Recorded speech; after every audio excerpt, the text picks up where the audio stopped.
My name is Hannah. I'm 30 years old and I'm both the chef and the owner of a high-end steakhouse. Both of my parents were steak chefs and I grew up watching them serve amazing steaks that made their customers incredibly happy. Inspired by my parents, I decided to follow in their culinary footsteps. After years of hard work, I finally achieved my dream of becoming a steakhouse chef. And even better, 3 years ago, I opened my own high-end steakhouse. And not to brag, but our steakhouse is top-notch. Not just in terms of the steaks and wine, but the ambience as well. The skills my parents ingrained in me, like how to cut and cook the meat, have made the restaurant extremely popular. We're usually packed with a long line of people waiting to get in. It feels so rewarding to see everyone eating so happily. The smiles on the faces of our satisfied customers, seen from the kitchen and across the counter, energize me through my busy days as the chef and the owner of this popular steakhouse. But lately, something has been troubling me so much that even those smiles can't lift my spirits. One day, while I was hurriedly cooking steaks in our bustling restaurant, boss, Kimberly, my friend since culinary school who also works here, hesitantly called out to me.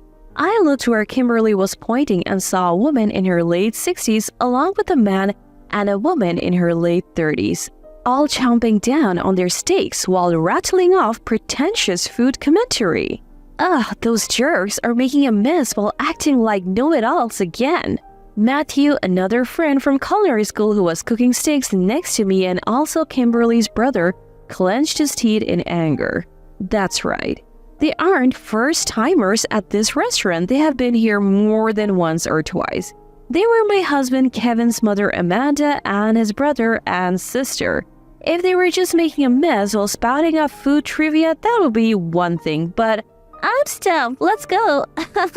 Right after finishing their meals, my mother-in-law, brother-in-law, and sister-in-law brazenly tried to leave without even paying. Hey, wait a minute, where do you think you're going?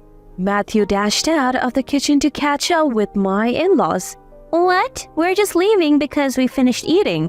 Did you all leave last time without paying too? We have told you before, haven't we? This place belongs to our son's wife, so we eat for free all we want. Hearing the shameless statement from my mother-in-law, the atmosphere amongst the other customers started to change. I sighed internally. Not this again. The heated exchange between Matthew and mother-in-law continued. Do you really think you can get away with this? We have other paying customers too. Don't confuse them. Pay your bill this time, please. Are you kidding? This is my son's wife's restaurant. We can do whatever we want. Don't act so entitled in our restaurant. The argument escalated into a shouting match. Matthew, myself, Kimberly, and even some customers tried to intervene. In the end, mother-in-law left in a huff without paying, taking her son and daughter-in-law with her. Right, this is the issue that's been driving me up the wall lately. My mother-in-law thinks it's okay to bring her family and friends to my restaurant just because I'm married to her son. They eat all they want and then leave without paying the bill. Can you believe that this time, they even did a dine and dash right in front of other customers?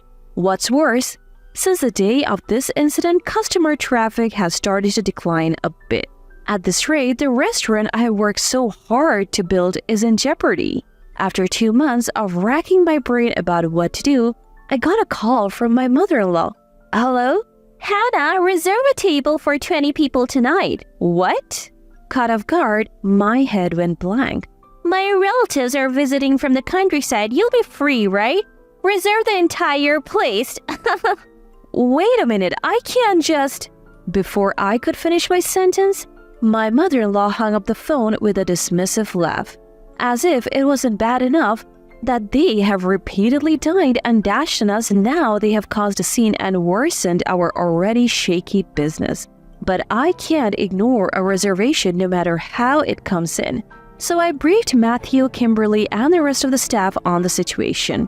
We prepared for the reservation and I even contacted a certain individual.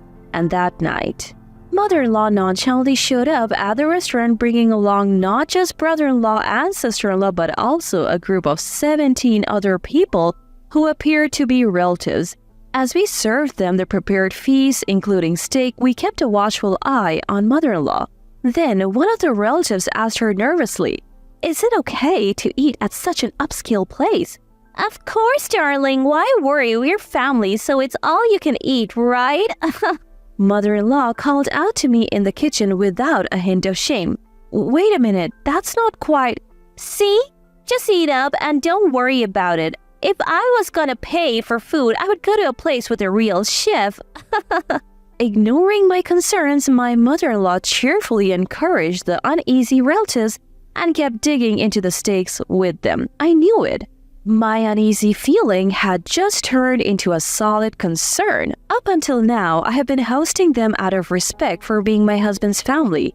But causing a scene, offering no apology and then casually saying they would go somewhere else if they had to pay for 20 people? Unbelievable. An hour later, just as I expected, my mother-in-law, now full, said, "I'm stuffed. Let's head back. I'll guide you to the hotel." And she tried to leave the restaurant without paying, chuckling with my brother-in-law, sister-in-law, and other relatives. I couldn't let this slide. Matthew, Kimberly, and I blocked their path. "Wait a minute. If you're leaving after eating, you need to settle the bill," I said firmly, glaring at her. She brushed it off with a smile. "What are you talking about? Oh, we're family." "And your point is? You think that's some magic phrase? Normally you pay for what you eat no matter where you are." "Well, normally, yes. But think about it. When we come to your house and you feed us, we don't pay, right?" She kept talking back. Holding back my anger, I continued, "That's true. But where do you think you are now? This isn't a friend or family's home.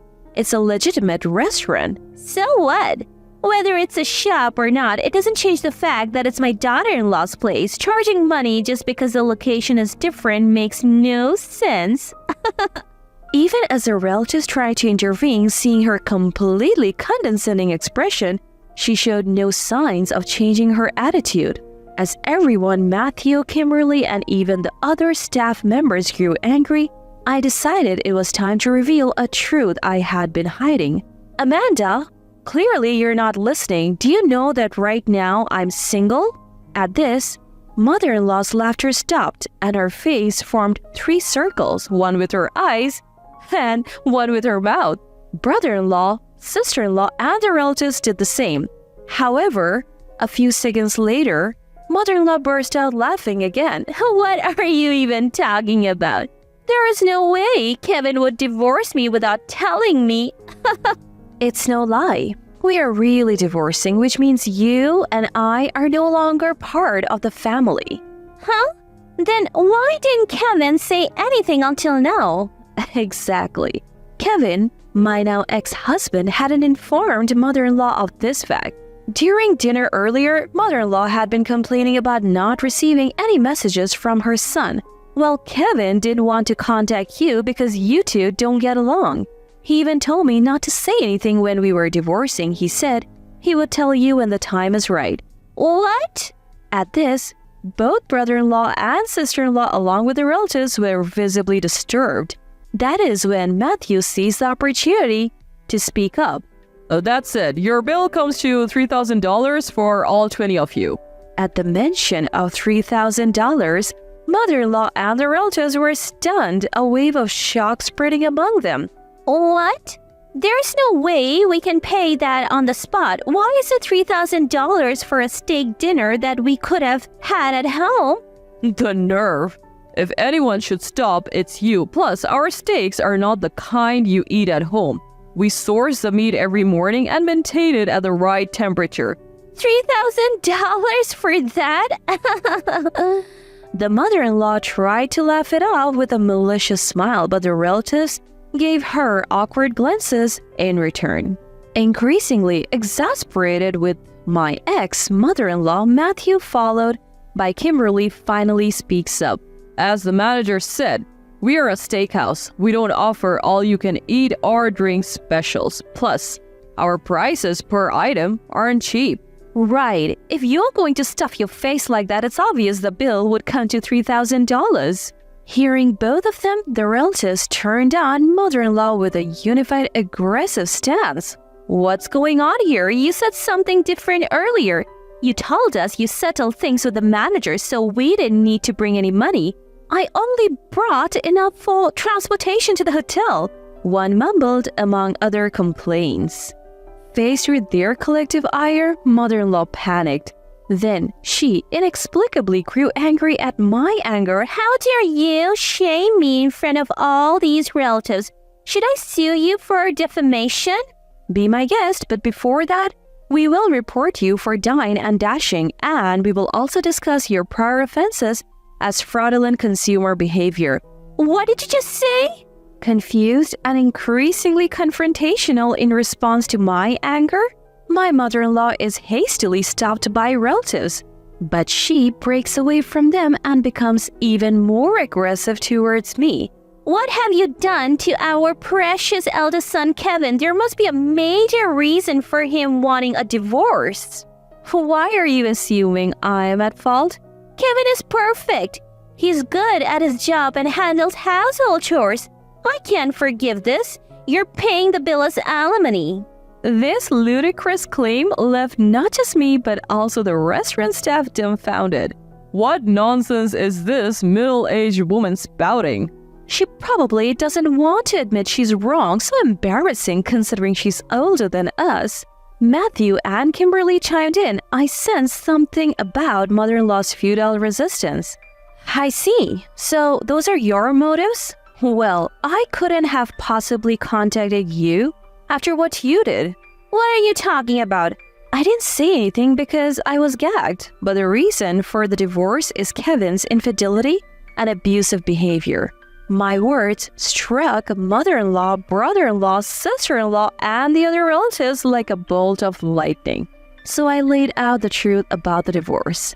You see, Kevin, no, my ex-husband, didn't just neglect his job. He stole money from me. Money I had saved before our marriage, while he partied with multiple women and drank heavily. On top of that, he was emotionally abusive toward me. In the end, he started accumulating debt without my knowledge. So divorce was the only option. Wait, debt? How much are we talking about? Adding up everything, including loans from friends and my own parents, we're looking at around $40,000. At this, mother-in-law's face turned white as a sheet. I initially gave you all a pass on the dine and dash habit, thinking it was a one-time thing. But after the fiasco 2 months ago, I can't let it slide anymore. Plus, we have booked the entire restaurant today. So, if you don't pay, we are in the red.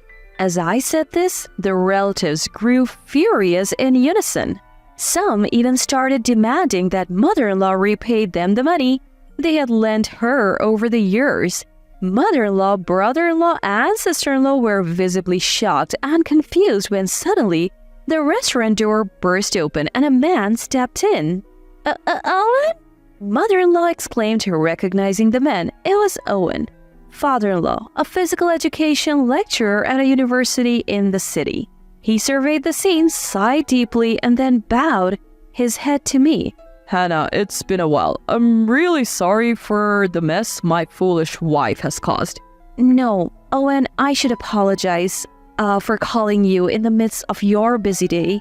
That's right. Actually, it was me who reached out to my father-in-law. Upon hearing about mother-in-law's troubling actions, including the full reservation of this restaurant, he promised to come and have a word with her as soon as he could. What are you doing here? Mother-in-law shrieked. Amanda, show some respect. Even if she's an ex, she's someone who's had to put up with our idiotic son. But you said you would be late because of work. Yes, but Hannah called me earlier. I was teaching at the university, so I couldn't leave immediately. He sighed again. I'm really sorry for having to drag you into this. There is no need for you to apologize, Hannah. I heard everything while standing at the entrance. I know the situation. With that, father-in-law glared at mother-in-law. Hey, Amanda, what's the deal? You have been dine and dashing repeatedly and you almost caused a scene last time? No. You've got it wrong. I only have $60 on me right now. What? Are you kidding me, Amanda? You come to a high-end restaurant and that's all you bring? You can't even pay for a single meal? Father-in-law's anger exploded and mother-in-law trembled visibly. After letting out a big sigh to contain his anger, father-in-law continued. As I said earlier, I heard what happened at the entrance. Not just Kevin, but you too, Amanda. You have been acting so recklessly and shamelessly. No. It's not like that. The real problem here is Hannah. She knew about the divorce and didn't say a word. Enough excuses. Kevin is the one who silenced her and he is the root cause of all this mess. Father-in-law's booming voice made not only mother-in-law but also the relatives and the wait staff, including Matthew and Kimberly, gasp and tremble. Noticing this, father-in-law cleared his throat and deeply bowed to us. I apologize for the scene and for my foolish wife. I'll cover the bill and the debts my relatives have mentioned. Please forgive us. You're doing what? Mother-in-law was shocked, but father-in-law continued to me. And regarding the alimony for Kevin's divorce, I would like to discuss it later. I also bear responsibility for my son's actions, so... No need. Kevin's existing debts are already taken as alimony, so please don't worry. Really? Both my son and I owe everyone an apology. Father-in-law bowed deeply again and turned to mother-in-law. I'm so sorry. Don't get me wrong, I said I would cover the costs for now, and you will pay it back later with your own earnings. At this point, brother-in-law and sister-in-law who were pointed out by father-in-law were utterly shocked. Father-in-law declared that if they had been dine and dashing along with mother-in-law, they were equally guilty. He cut off all ties with mother-in-law, brother-in-law, and sister-in-law on that very day. Later, father-in-law covered the $3,000 for today's meal, the $14,000 for past dine and dashing, and around $10,000 for mother-in-law's debts to relatives, a total of $27,000. Apparently, part of mother-in-law's debts was due to dine and dashing at my restaurant, but it was later revealed that she had also been financially supporting a younger man. Upon discovering this, father-in-law was furious beyond words, and the situation with mother-in-law became so irreparable that they divorced. Additionally, he cut ties with brother-in-law and sister-in-law as well. And so, the ousted trio, mother-in-law, brother-in-law, and sister-in-law, moved into a cheap apartment in the city.